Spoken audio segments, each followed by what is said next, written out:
So now it's time that we learn how to do spectral editing. And what spectral editing is going to do is show you exactly the background noises you're dealing with. And you're probably wondering how I did that, how I got this to pop up. You may have noticed it. All you have to do is go into waveform and then simply drag. See, there's a little arrow down here. There's actually just a little notch, and you move your cursor there and you pull it up.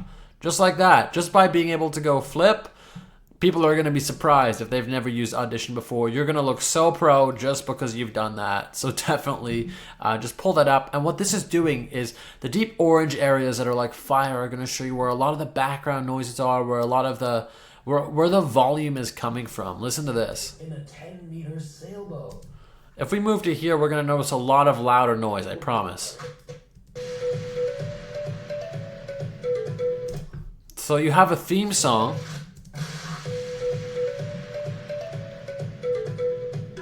That sound is that sound of the wave, or that shh that you're hearing is creating this.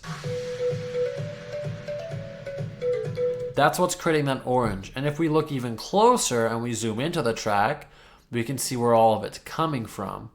So let's go here. So where this deep orange is, there's going to be a lot of talking. But for now, see, look.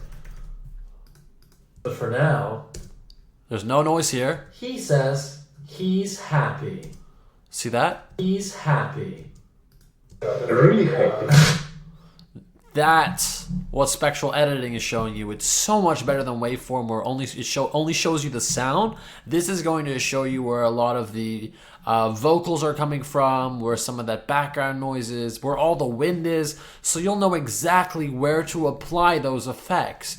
By being able to go through this file in the spectral editing view, you'll know where you should apply noise reduction. For example, this is a song, so I don't have to apply it here, but if it was wind, I'd be able to cut this track over here. I'd be able to just place a cut, and or just select it, like copy it and paste it, or even go into this mode and it's still highlighted, so I can actually cut this from the rest of the track and apply noise reduction to that part of the file. So that's what spectral editing is going to teach you.